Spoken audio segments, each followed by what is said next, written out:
The armed forces is not built on shouting. They're built on support and they're built on trust. Whilst it's an idea, it has to be a viable business idea. The one thing I've learned is don't sell, be part of the community. That struggle to get the product in front of people can be, at times, quite disheartening. This is the Education Business Podcast for all founders and business owners in the education sector. This podcast is for you if you have an education business or you're thinking about starting one. That could be tutoring, publishing, holiday clubs. It really doesn't matter.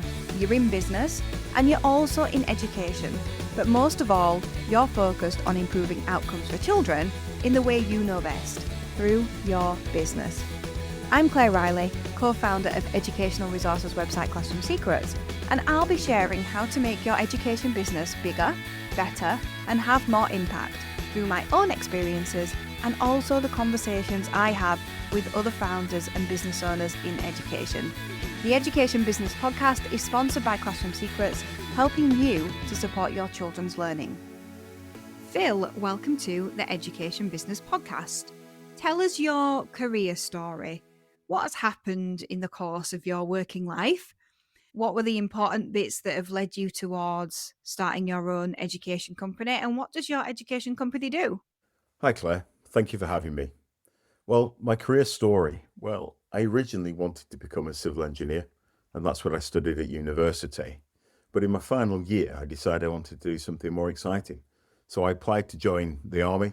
I applied to join as an officer. I went through the selection process, and then I did 44 weeks at Sandhurst, officer training, and I commissioned into the Royal Electrical Mechanical Engineers, where I served 16 years and retired as a major.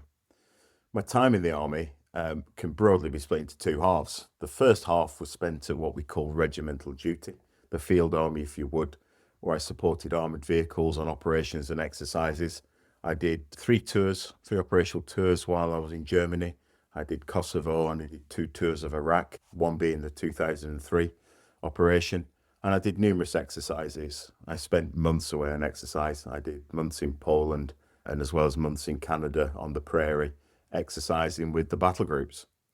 The second half of my career was staff jobs, essentially desk jobs, where I worked in technology, research, as well as defence acquisition. And my final job, I worked in IT, where I managed the operational IT system for Afghanistan for a number of years. And during that time, I was very fortunate to make a number of connections in industry. So when I left defence, I decided to set up my own contracting business, consultancy business, and I was fortunate to get a role working in central government, where I did IT program and portfolio management, things like desktop refreshes, messaging refreshes, infrastructure upgrades, and things like that. I did that for a good few years. Unfortunately, I was working away from home Monday to Friday, so after a number of years, that kind of ran its course and it was time to move on. Around about the same time, we decided to resettle back up north, back to the northwest, back to Burnley. And just after we did that, COVID hit. So opportunities for employment were a bit thin on the ground. So at that time, I set up a little landscaping business, things like fencing, anything really, bring a little bit of money in, kept me busy, got me outside, which was fantastic. And once COVID had settled down, I started looking again for something different. I've been very fortunate to that point to have had a really varied career and lots of exciting things. So I wanted to find something that would challenge me in a different way. I was fortunate to get a role in a multi-academy trust as a data manager in a school, and that then moved on to be the head of business intelligence.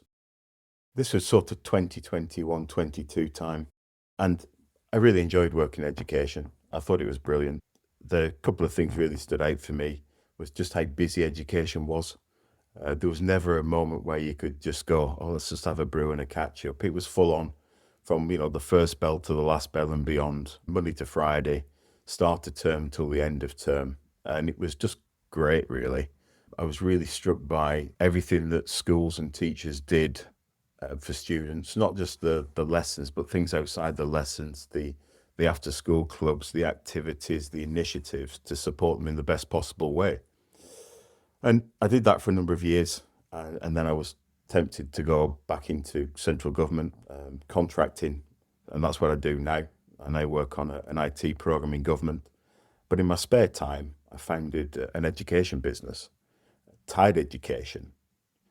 Now, Tide Education came about really for two reasons. One, from my own professional experience working in education, seeing how busy schools are, how much work schools do and teachers do to support the students, but as well, some of the challenges that schools have and teachers have. The information is spread across multiple spreadsheets. It's on notebooks. It's in lots of different places, and bringing that information together to create one view of the support for a student is very challenging. And also from a personal experience as well, around the same time, my daughter was running up to her SATs in year 6 at primary school. And me and my wife got called up to the primary school to be told our daughter hadn't grasped the concepts of Key Stage 1 maths. So we went up for the meeting, and me working in education at the time, I said, well, what interventions have you put in place? And they turned around and said, yes, we have. I said, well, let's have a conversation about it. What has she not grasped? How can we support her best? And unfortunately, that really was about the extent of the conversation. So that gave me an idea. I wanted to create something that supported schools, teachers, students, also parents, to support our children. The idea originally stemmed from supporting my daughter. So what is Tide Education? Tide Education is essentially a platform that supports teachers, supports students, and supports parents. It's a platform where you can create one view, one timeline, and one understanding of each child's support journey. It's all in one place. Each school can customize it for their practice and their cohort. You can assign actions to different members of staff. You can add notes and you can collaborate. You can also measure the effectiveness and the impact through professional judgment, so you can understand what's working and what's not working. Tide is a mobile-first platform. We have a mobile application, but we also have a desktop application as well. So whether it's 3:30 on a Thursday for your pastoral meeting or that unexpected phone call with parents, you've got the information to hand whenever you need it, wherever you need it, because it's right there in your pocket. There's no more having to remember to find a computer, to send yourself an email, no more anxiety about forgetting to put something on a spreadsheet. Doesn't matter if it's a big thing or a small thing. No matter where you are, you can capture every moment for a student. And that's really essentially what Tide Education is. Oh, thank you for sharing all of that, Phil. I love hearing people's career stories, and you have a really interesting and varied career story.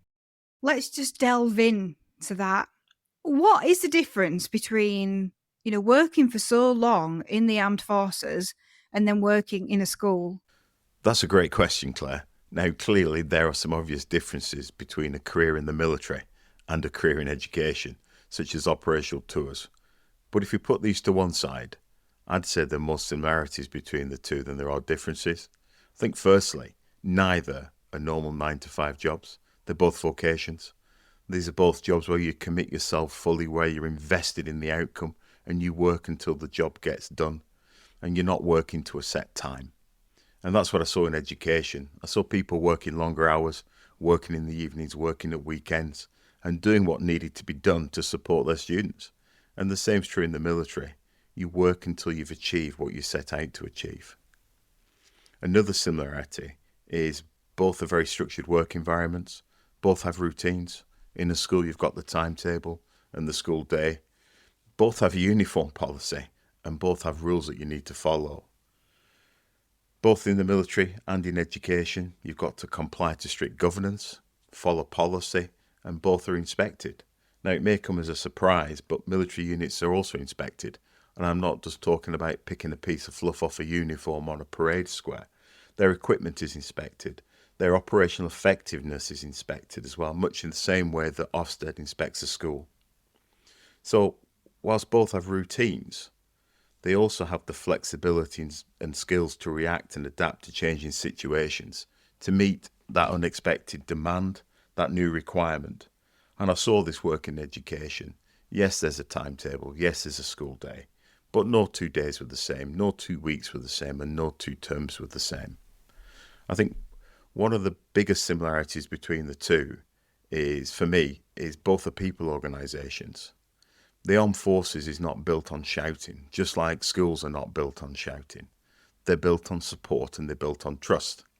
The Sandhurst motto is serve to lead. That's the ethos, and that's what I saw work in education. I saw the support that schools put in place for students, and sometimes in the most challenging of circumstances. So I haven't been a DSL or a pastoral leader, but I have dealt with and managed these issues in the military, both in barracks and operations as a 20-something-year-old, to support the soldiers, the people. They're all human beings, because that's the job. And this brings me to my last point, leadership. Both require good leadership, clear communication, and a common understanding of the aim. The aims may be vastly different between the two, but how they're achieved, I think, is extremely similar. There's a time and a place for the leader that shouts, follow me, but more often than not, it's about the leader that empowers, that trusts and supports and nurtures their team, that gets the most out of them. And that's been my experience both in the military and working in education. So yes, some huge differences, but at the core, I'd say there's more similarities than there are differences, Claire. Do you teach children as part of your business offering? Have you considered using resources from Classroom Secrets? At Classroom Secrets, we're always adding new resources for a range of subjects, and we're keen to hear your suggestions for resources too. We know that you didn't go into business to work more hours than you did in the classroom. You went into business to give you freedom. Let us help with that. Visit classroomsecrets.co.uk to sign up.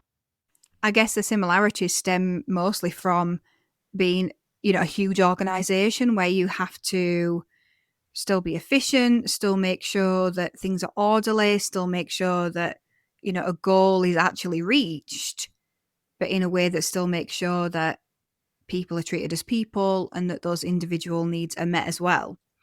So you've been in school and you've noticed a need, and that's why you've set Tied Up. What would you say for somebody listening who had an idea and wanted to move forward with it? What would you say is the first thing that they should do? Where to start, Claire? That is a really good question. I'll start off by saying I don't think I'm qualified to give advice because I'm just on the journey myself. What I can do is tell you what I did, tell you why I did it, some of the challenges and some things to consider for those people that may have an idea and they're looking to bring to the market.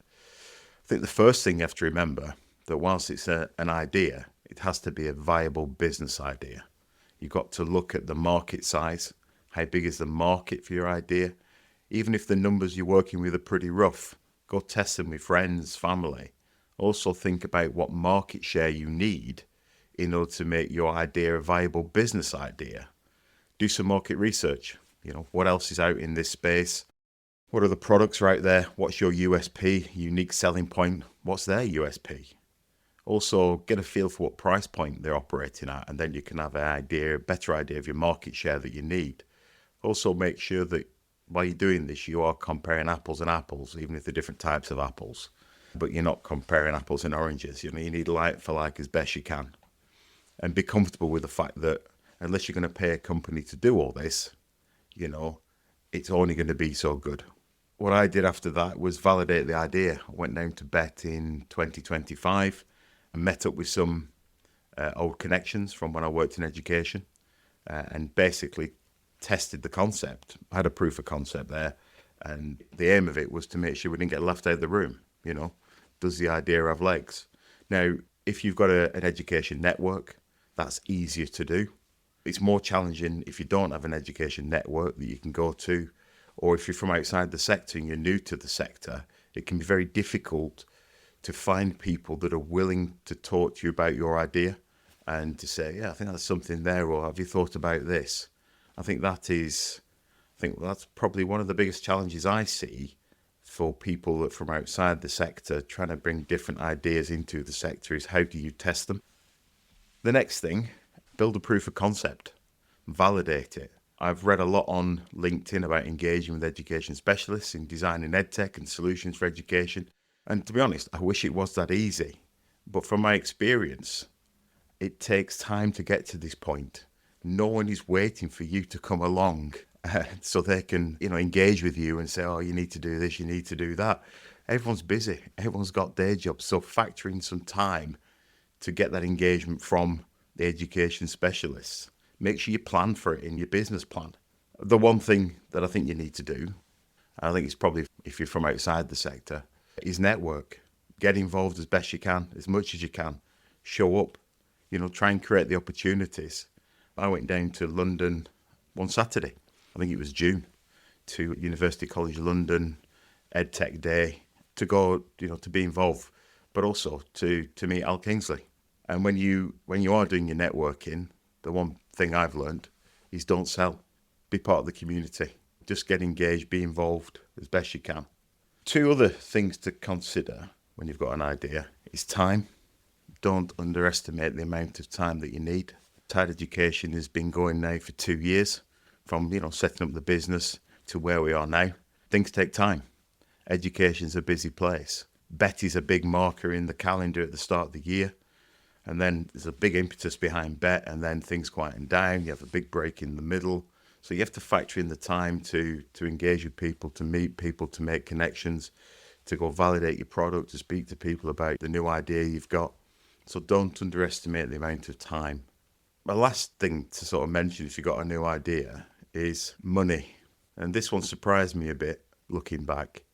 Yes, you're going to need money to build something, especially if you're got backed by capitals, venture capitalists or whatever it might be. You're part of a big group, then that's okay. You still have to manage your money. But if you are a self-funding startup, it's your own money, it's your family's money, then you have to factor in how much money you're going to need to build your product. We're fortunate. We're supported by Amazon Web Services, the Education Equity Initiative, and we've also recently been selected for the AWS Deloitte Social Enterprise Accelerator over in Seattle in May. So, that's great for us. Still doesn't mean everything's free. We still have to put our hands in our own pockets. Money for marketing. You could literally drown in the advice on social media about marketing to education and spend a fortune in doing so. Yes, it's absolutely critical you get your messaging right, but shop wisely. Think about what you're spending now and for what and why you need it now.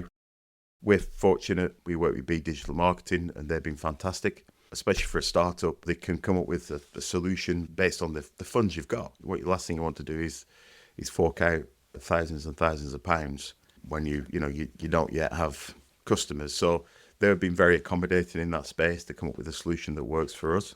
And the final point on money is, I want to call this one trust money. The money required to build trust, to attend events, to go to, have stands, go to conferences, sponsorship opportunities at other conferences, might be CST conferences, money so you can pay to be entered into a competition, trust money. And this bit surprised me, not because you need money to be involved in things. It surprised me just the scale of the industry that's selling to edtechs and startups. And some of it only feels like it's one step away from buying a list of emails for email marketing. Sometimes you feel like you're being sold a contact book. So I think you just be mindful of what you need to spend your money on and when you need to spend it and what the return of investment is on that money. As much as it's an idea and as much as it is for education, it has to be a viable business idea. I think you start looking, I started looking at these and still am looking at these, they don't go away. So the things that I started to look at 2 years ago are still the same things I'm looking at: market research, market size, validating the idea, might be validating the features, marketing, how to market, where to engage, who to speak to, networking. So you've got to start somewhere. You've got to, I think the biggest thing is trust yourself, trust your gut instinct when you start. And I'm more than happy to speak to anyone that's looking to build an edtech. And like I said at the start, Claire, I'm on this journey as well. I'm not an established edtech. I'm finding my feet. I'm finding my way. So happy to speak to anyone that's in the same position. Thank you for that offer, Phil. I know that some people will take you up on that. So your information will be in the show notes, won't it? I love this idea of trust money. You're right. Things do cost a lot. I mean, I don't think we stepped into that world until we were bringing in serious amounts of money. But I guess as well, if you're selling solely to schools rather than more on social media, that is a helpful thing. I think you can want to visit everything, can't you? And unfortunately, it's just not something that's possible. You do have to think about the money. And I think in the education sector, we can have the mindset that we should invest everything back in. And I mean, I did that for a long time. And actually, that was helpful, but also I wish I'd created a habit of taking money out as well. That was something that we've had to fix later on because you can just get obsessed with investing money back into the business all the time. So yeah, you do have to be more mindful, don't you, of making those important decisions. So you're still new on your journey of entrepreneurship. What has been the hardest thing that you found building Tide that you didn't expect? Yeah, you're right, Claire. As much as you'd like to go to all these different conferences and the events, and I see them on social media, and I think it'd be great to go to that. As a small business, as a startup, especially as you're self-funding, you just can't afford to do it. It becomes very expensive very quickly. And for me, that starts to raise a question about how do you get noticed if you can't go to these events? How do you get noticed so people will engage with you? And with that engagement comes a connection. And with that connection comes the trust that we've already spoken about. So, yeah, I think it's very difficult to decide what events you're going to attend and how you invest in that particular event to get the most out of it, especially when you're starting off and you don't have large marketing budget. You mentioned previously about investing everything back in.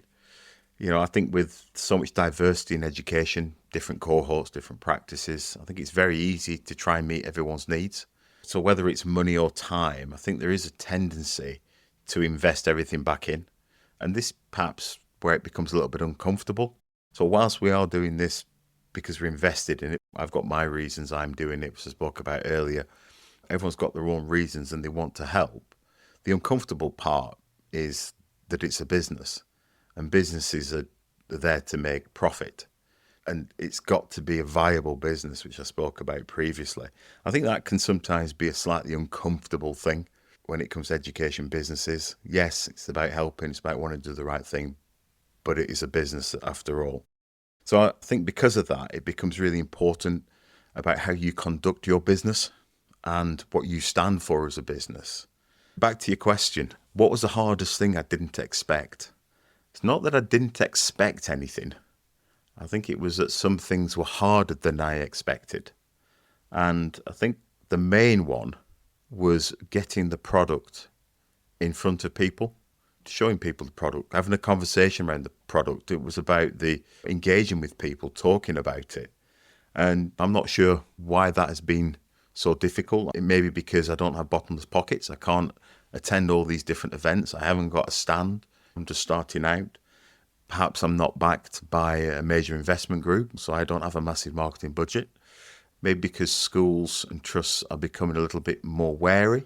Maybe they've been bitten in the past. Maybe they are starting to review how much education technologies they need in their school or the trust. And obviously that takes some time while people go through that process. And I'm fully supportive of that process, having been a Deputy Data Protection Officer. I can understand the rationale for that, with the amount of data that is going around, and especially in the age of artificial intelligence and where that data ends up and what is collected and how it's processed. So I'm fully supportive of that. I think this has been, for me, the hardest bit. And so away from the polish of LinkedIn, and I don't know whether or not other founders, startups feel this as well, but that struggle to get the product in front of people can be at times quite disheartening. You put in all this effort in and you want to show it to people and talk about it. And even if you can't have a conversation, it's probably worse than having a conversation that says, no, we're not interested.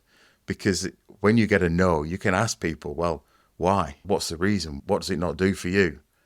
But if you can't engage people and can't have that conversation, you never get to ask those questions. So I think that probably is the hardest part for me. I'm not quite sure whether or not, Claire, you found that with Classroom Secrets when you started. I'd be interested to know. It's definitely frustrating to become known. However, we became known in a different way. We weren't trying to sell to schools in the first instance. We were trying to serve teachers. And so it was a different process. It wasn't, phoning up a gatekeeper and trying to get them to look at our products, because we weren't selling it to the whole school. We were selling it to individual teachers. And that helped propel our school sales. So I think still frustrating, but a different source of frustration, if you will. Phil, I've really enjoyed our conversation. Thank you so much. What do you think we've not talked about that education business owners should know? Likewise, Claire, it's been really good chatting. So, is there anything else that I think education business leaders should know? Well, I wouldn't say they should know, but I think it's something they should think about. And the one thing that I thought a lot about and spent a lot of time on is how to scale and automate both the platform and the onboarding process. And I'll talk a little while about why I think that's important. I've been fortunate in that Tide has been supported by Amazon Web Services. It was selected for their Education Equity Initiative program. It's also been selected for their Social Entrepreneur Accelerator over in Seattle next month. And this support has enabled us to build out the platform in a way that automatically deploys and scales with demand, meaning that schools can be up and running in as little as 5 minutes. So why is that important? I think it's important because as you grow, you're never going to be constrained by the headcount in your business. You can always meet whatever demand comes to your front door.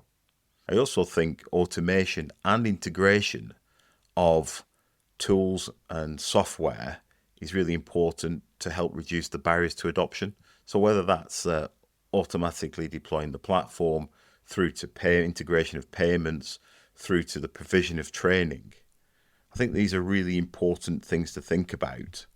Even the small things, like on a website, people being able to sign up for a trial or see walkthroughs so they can interact with the platform to some degree.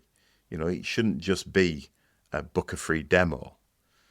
And by automating as much as possible, it enables the price point to be lowered as it reduces the amount of time that's being spent on things. And we all know that time costs money. And I think in a climate where education is, it's strapped for cash, money's tight in education in schools, I think this is really important for education businesses to consider, is how can they look to lower the price point? And I think that automation is one of those areas that can help do that.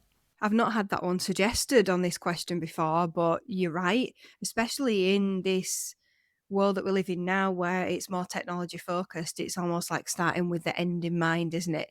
And thinking about how you can make sure that you future-proof your business. Phil, thank you so much. It's been a great conversation. Thank you for listening to the Education Business Podcast. This podcast is sponsored by Classroom Secrets. To find more resources to grow your business, visit classroomsecrets.co.uk.